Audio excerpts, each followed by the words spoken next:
Tahu Nabi Zakaria? Nabi Zakaria apa ujiannya? Diuji oleh Allah, hidup demikian lama sampai rambut memutih, fisiknya letih, istrinya divonis secara medis, maaf, monofos dan mandul. Kata medis gak mungkin punya keturunan. Maka beliau berdoa kepada Allah dan dalam doanya dimulai dengan Al-Asma'ul Husna. Sebelum sampai ke doa itu di Ali Imran ayat 38 sampai 39, buka dulu Quran surah 17 Al-Isra ayat 110. Ini perintah langsung dari Allah. Qulidullah awid'ur rahman ayyamma tad'u falahul asma'ul husna. Quran surah ke-7 ayat 180. Walillahil asma'ul husna fad'uhu biha. Fad'u biha. Qulidullah, kalau engkau punya masalah hambaku, dan tidak ada di dunia ini yang tidak punya masalah. Quran surah kedua ayat 155. Walanabluwannakum bisyai'. Setiap yang hidup itu, aku pasti akan uji dengan masalah. Itu kata Allah. Jangan disimpan sampai di situ, teruskan. Bukan untuk membebani hambaku dengan masalah, tapi untuk menaikkan kualitas hidupnya sehingga menjadi lebih baik. Jadi ketika Allah titipkan masalah itu, bukan ingin membuat kita bermasalah. Tapi dengan masalah itu kita diuji supaya kualitas hidup kita menjadi lebih baik. Ini Anda yang kuliah di UPI di sini, ada ujian nggak? Ada. Untuk apa ujian itu diadakan? Supaya bisa melihat kualitas peningkatan ilmu Anda dari masuk sampai naik tingkat. Kalau nggak ada ujian nggak kelihatan kualitasnya bertambah. Logikanya begitu. Dan tidak mungkin Allah menguji seorang hamba di luar batas kemampuannya. La yukallifullahu nafsan illa. Jadi nggak ada orang yang hidup yang tidak punya masalah. Karena rumusnya mengatakan hidup berbanding lurus dengan masalah. Yang hidup pasti punya masalah. Yang tidak ingin punya masalah, tidak ingin hidup. Karena orang yang tidak hidup, yang hilang masalahnya, selesai hidupnya. Baik. Siapa yang tidak ingin punya masalah? Angkat tangan.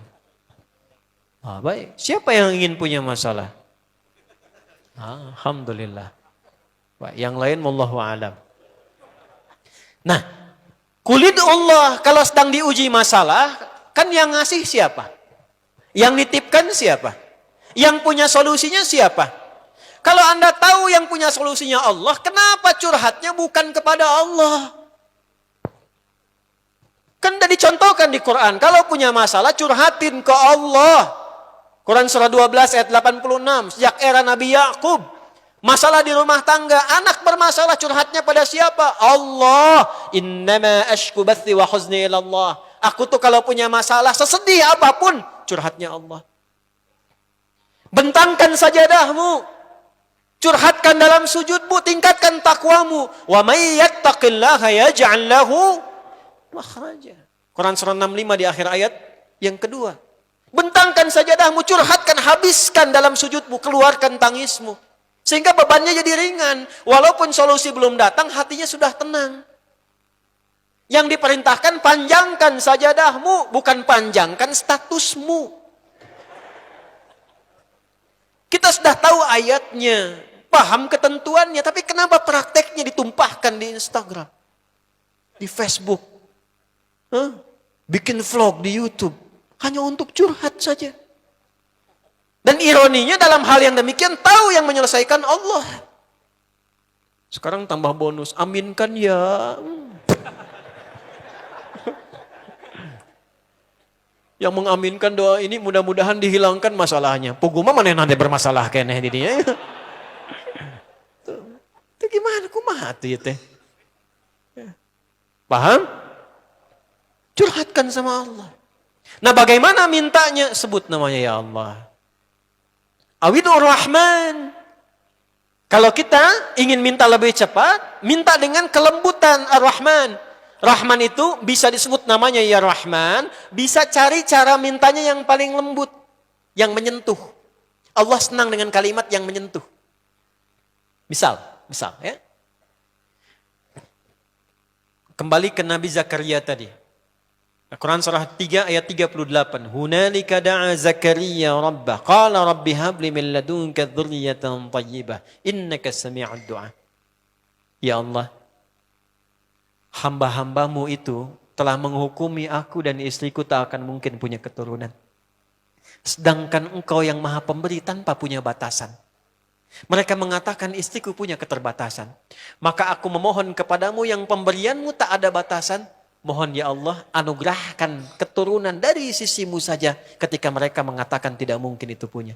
Sungguh engkau yang maha mendengar doaku ya Allah. Perhatikan, kalau kepada yang maha mendengar saja tidak terkabulkan, mohon tunjukkan kepadaku saat ini dengan cara apa lagi dan kepada siapa lagi aku mesti memohon. Itu dalam banget. Ya Allah, engkau perintahkan aku berikhtiar mencari kerja, aku lakukan. Engkau perintahkan mengeluarkan keringatku dengan cara yang halal, aku kerjakan ya Allah. Engkau perintahkan aku jauhi yang engkau larang, aku lakukan ya Allah. Sekarang aku telah berikhtiar dari sejak keluar, aku telah menunaikan sholat subuh seperti yang engkau maha mengetahuinya. Dan menjelang malam aku mengadukan bahkan di rumahmu ya Allah hanya untuk sesuap nasi bagi istri dan anakku dari yang halal itu. Aku telah melakukan apa yang kau perintahkan. Aku hanya memohon apa yang telah kau janjikan. Kalau dengan semua ikhtiar yang aku kerjakan sampai detik aku bersujud di hadapanmu di rumahmu ini belum kau kabulkan. Mohon tunjukkan kepadaku di malam ini ya Allah. Dengan cara apa lagi mesti aku memohon kepadamu. Minta. Pernah enggak begitu mintanya? Itu Rahman.